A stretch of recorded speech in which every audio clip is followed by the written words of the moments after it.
What is up, folks? Welcome back to our week-long E3 coverage and Yo Video Games Live. With me is Mike Young, and we had some hands-on experience with a game that was a surprise of the show. What game was it, Mike? Devil May Cry.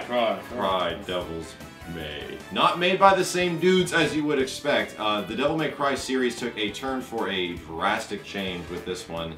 Dante is an emo character, much more so than he ever was before, and now they've changed his look drastically in this one, and that was a big thing, and a lot of people were really worried that the new style of Devil May Cry, the reboot of Devil May Cry, was going to be total crap, and surprisingly, you're not even a big DMC fan, and you kind of had a pretty good experience with it. I've played a lot of DMC before. I had a really good experience. What do you think, Mike? Well, I played quite a bit of DMC 1 and some of DMC 2, and it's not really my type of game. That said, playing the new Devil May Cry, it does what it sets out to do really well. The controls are really responsive. The animations are amazing.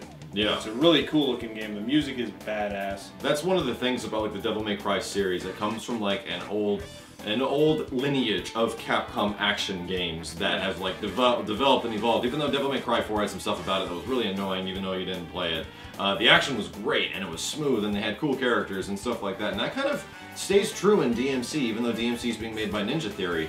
So I was really worried and I wanted to play it. Like, if anything, when it comes to an action game, you need to touch it. You need to feel how the character moves, how they go from one animation to the other, how things look, and how badass you feel once you do something.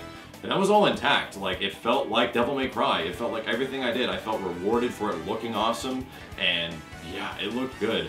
One of the biggest things I was worried about was the frame rate of the game. Like, how smooth is it going to be? Once again, I'm a frame whore. And I love seeing things run really smooth in games, and it's not the usual 60 frames a second because it's running on Unreal Engine 3, I believe, but it was a solid 30, and the game never hilted really throughout any of the demo from what I remember. It's got this really cool thing with the levels transforming. Did you see any of that? Yeah, I saw, I think there was 2 demos to play from. There was like a boss, and then there was like a basic like beginning traversal type of tutorial. One where you're running through a city that is actively trying to crush you. Yeah. The city's falling apart all in real time, and you are jumping from platform to platform. Yeah. It's kind of a platformer vibe to it at that point. At most I saw maybe half dozen enemies on the screen at once, all attacking you and no slowdown. I don't know if the game will get more than that. I have no idea. It's got this interesting dynamic where like you're stuck in between worlds and the other world is like trying to eat you constantly besides the normal one. And the world is constantly like changing and transforming around you. I'm like, this looks kind of cool. It's like, it's not what we're used to with Devil May Cry, because Devil May Cry's got a very like gothic, neo-gothic feel to it.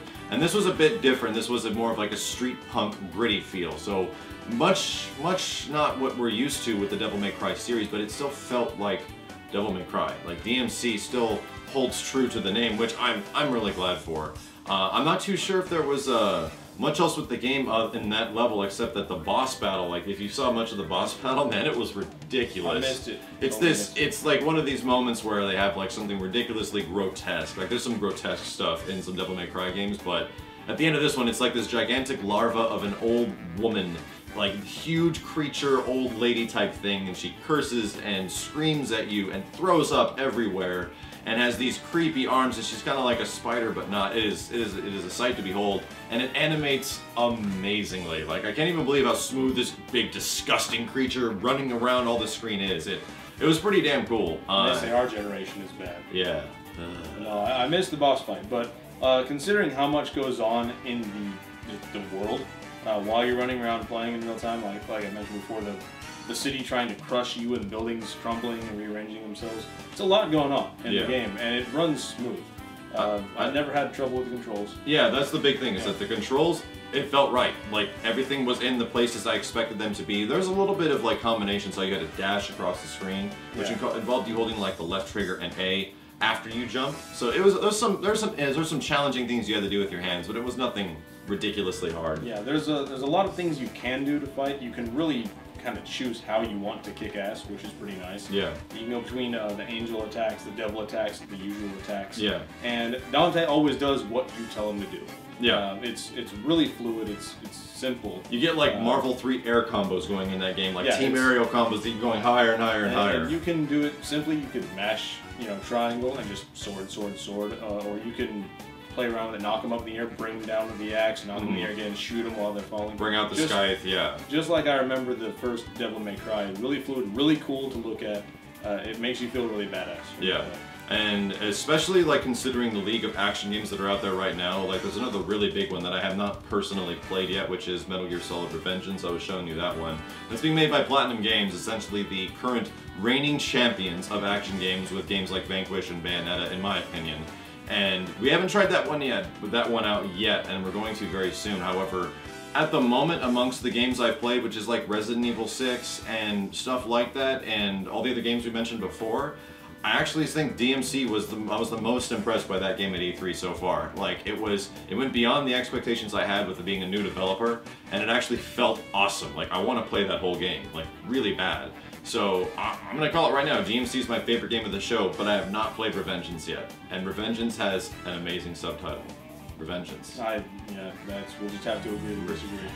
As far as Devil May Cry goes, like I said, I'm not a real big Devil May Cry fan. But I certainly wouldn't tell someone not to play this game. It is fun. And it's balls out fun. And the new Dante isn't that bad.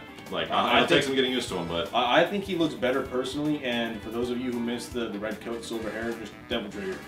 At least he looks turned into the Dante you know and love. At least he looks better than Wesker. Oh my god. You want to go outside? Anyway, thank you guys very much for watching another episode of Yo Video Games E3 Edition. We'll be back with more games and more coverage. Take care, folks.